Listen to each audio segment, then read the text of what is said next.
Hey guys, it's Jeff from Pressure Luck, and today I feel like stuffing myself. Actually, unstuffing myself with shells. Jumbo shells. Guys, I always wanted to make stuffed shells in the Instant Pot. However, I always said to myself, you know, I bet you don't even need to stuff them. Because once you stuff them before you cook them, and you put it in there and you gotta put it under all the liquid anyway, it's just gonna all be in the same place at the same time if I just cook the shells in a delicious sauce, then just add the filling afterwards, because the shells are gonna open up and they're gonna scoop up the filling regardless. Kind of like a pasta taco. Oh, yes please. Guys, today we're gonna make unstuffed shells right in the Instant Pot. None of those shenanigans where you have to put all the ricotta filling in a piping bag and get it inside of the shells before they're cooked. None of that. Forget it. No hassles here. But don't let that name fool you, because when you're done eating this, you're gonna be plenty stuffed. Like a shell that stuffed itself. So let's take a stroll over to the Instant Pot and make the best ever, easiest, unstuffed shells you've ever made. Maybe the first time you're ever making unstuffed shells. Regardless, it's gonna be a big hit. Let's do it. Alright, so let's begin with our prep work and get that all out of the way. I want to start with a large Spanish or yellow onion and dice it up. Now let's go to the Instant Pot and add in 1 tablespoon of extra virgin olive oil. So let's come down to the control panel and hit the saute button and adjust so we're on the more or the high setting. And after 3 minutes of our oil heating up in the pot, we're gonna add in our onion. And we're going to saute our onion in the pot for about 2 minutes. And after about 2 minutes of sauteing our onions in the pot, we're then going to add in 1 tablespoon or 3 cloves of a crushed or minced garlic. And saute that for another minute longer in the pot. And now we're going to add in 1.5 pounds of a ground beef. And then just break up the ground beef with a spatula until it gets all crumbly. And we just want our ground beef to get lightly browned and crumbly, not fully cooked. And as you are crumbling the ground beef, make sure we get any brown bits that were stuck on the bottom from the garlic and the onions up. We want the bottom nice and clear. It's always about a nice smooth bottom. And you see that as soon as our ground beef begins to crumble and releases its juices, it's going to deglaze the bottom. That means getting any brown bits up as we stir it around. Just keep making sure you're stirring and scraping the bottom of the pot to make that happen. You don't want anything stuck on there. Alright, and once we're looking like this, we're looking good. Now we're going to add in 3 cups of a broth of your choice, and I'm going to add in 3 cups of garlic broth. And that's 3 teaspoons of garlic better than bouillon mixed with 3 cups of water. But you can use chicken broth if you want, you can use beef broth, you can use vegetable broth, whatever you want. As well as 4 cups of a marinara sauce of your choice. I really love Victoria brand for this. Something that's not super thick, but nice and smooth. Of course, I'm only going to use jarred sauce if I don't have my amazing garlic marinara sauce on hand that's in my cookbook. As well as a whole bunch of basil leaves that I've just washed and rinsed because they usually are covered with some grit, and I'm going to put that inside the pot as well. And this is optional, but you can also add in 1 to 2 tablespoons of hot sauce if you like. Totally optional, not necessary, and it's not going to make it spicy. It's just going to give it some extra flavor. And now just give everything a stir in the pot. Stir the basil into the sauce and the broth until it all combines. And now it is time to add in our shells. Guys, I want to use jumbo shells for this, a whole 12-ounce box. And while stuffing our shells could be fun, we're not going to need to do that here. It's not necessary. We're just going to add them into the pot and then just press down on them so they're nice and submerged inside of the broth and the sauce and everything else that's mixed together. We want to make sure all of our shells are covered. Don't stir them in, just press them down. There's already a lot going on in the pot at this point with the meat, but we want them mostly fully submerged. So it looks just like that. Alright, perfect. Let's put that lid on and pressure cook. I'm going to secure my lid. Make sure that I'm in the sealing position. Now we'll come back down to the control panel and we're going to hit the cancel or the keep warm cancel button depending on your model. Then we're going to hit the pressure cook or the manual button depending on your model. And we want to go, guys, for 12 minutes at high pressure. Adjust using the plus or minus buttons if your model has those. If your model has a knob, use that and then hit start afterwards. If you have the plus and minus buttons after a few moments of not touching anything, it's going to immediately begin the pressure cooking cycle. There you go. Now while our shells are cooking, let's create the unstuffed cheese filling.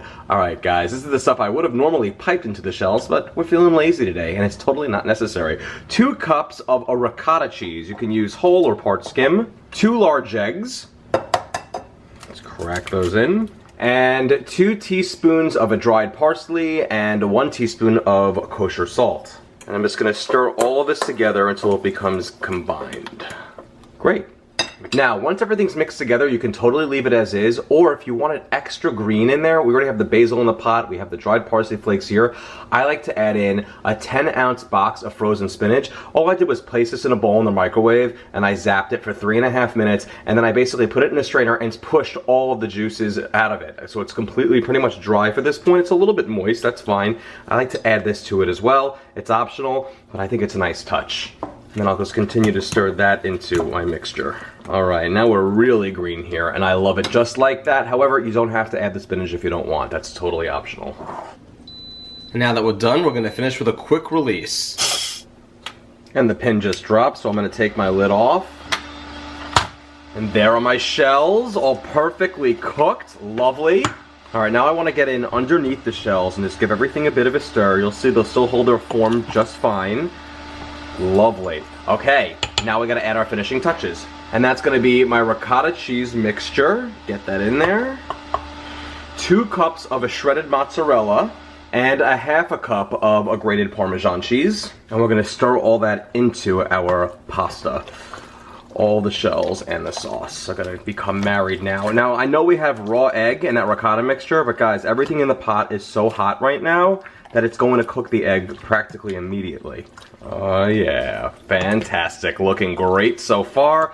Just stir everything around in the pot, get underneath there, stir everything around so everything gets nice and combined and melded. And now for my final secret touch. And you know me, guys, some boursin. Yes, this is a spreadable herb cheese, usually found in any fancy section of the market in terms of the cheese area, the charcuterie, very easily found, and also in Costco's and wholesale clubs for great prices. You could also use some cream cheese if you want. This is a 5.2 ounce pack. You could use about 4 ounces of a brick of cream cheese, about half of one that would be. And this is a really nice ending touch here. It makes it extra creamy and delicious. Just stir it around in the pot. The heat of the pot is going to immediately make the boursin meld. And after about a minute or so of stirring, all of the boursin will have melded into the sauce. This cheesy, gooey goodness sauce. And as you stir the shells around in the pasta and as it thickens, the shells are gonna get stuffed on their own. It's naturally occurring. It's like amazing. It's science all in one. It's delicious, edible science. What can I tell you? Look at this. The sauce thickens up into the perfect consistency. All right, finishing touch. I'm gonna take some more mozzarella cheese, about a cup worth. It's gonna be totally fine. You can use really up to 2 cups if you want. And this will put the entire amount on top. There you go, you can fill in as much as you'd like. Like I said, really 1 to 2 cups is fine here. And if you have an air frying lid, which I do, I'm going to now rest it right on top of my Instant Pot, and I'm gonna hit that broil button, guys. And I'm gonna go for about 3 minutes. All right, and now we're gonna give it a nice bubbly, cheesy top. Totally optional, but a nice touch. All right, let's take our lid off here. Voila, perfect. There we have it, guys, our fantastic unstuffed shells with a beautiful, beautiful baked cheesy crust right on top. Oh man, I just can't wait to dig in and try this out. I'm gonna serve it up. Oh, look at this. And there we have it, guys. Look at this cheesiness. I can't even handle it. And look at this, guys. Tomatoes, meat, cheese, all basically infiltrating these jumbo shells, sometimes naturally going in on their own, sometimes all around them, sometimes on top. It doesn't make a difference. These amazing jumbo shells are gonna scoop up every last drop of that amazing lusciousness. Is that even, whatever, I'm making up words. All right, guys, let's try it out. And here they are, guys, my unstuffed shells, which are basically stuffed themselves at this point. I'm gonna try it out, and oh, so cheesy. Perfectly cooked shells. Here we go. Heaven, I'm in heaven. Oh man, I want to just sing like every song right now that's about like falling in love. That's amore. Look at the sauce. It's so rich and cheesy and lush and delightful. Look at that. And here's a whole shell just filled. Oh, I just flipped it over. Oh, how sad. Doesn't matter. It's still filled with meat and cheese. I didn't have to stuff it. But by stirring everything around in the pot and letting it set for a few moments, it totally sets itself up and stuffs itself. It's perfect. It's basically like a lasagna, but like a taco lasagna. Because, you know, if you really want to, don't judge me here. I can literally pick this up when it's at room temperature, and look, it's like a taco. A taco. The kids are gonna love that. They're gonna love that. Now I gotta lick all my fingers. Guys, this dish is unbelievably easy. It's such a winner, and it's absolutely gonna be a huge crowd pleaser if you love Italian food.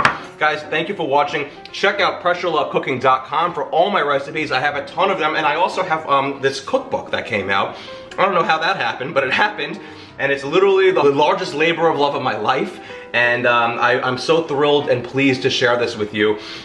So many wonderful recipes in here, guys. So definitely check that out. It makes a great gift as well. And check out Facebook.com/PressureLoveCooking and like that page for any time a new recipe comes out. Deals on item, tips, contests, fun stuff. Check that out.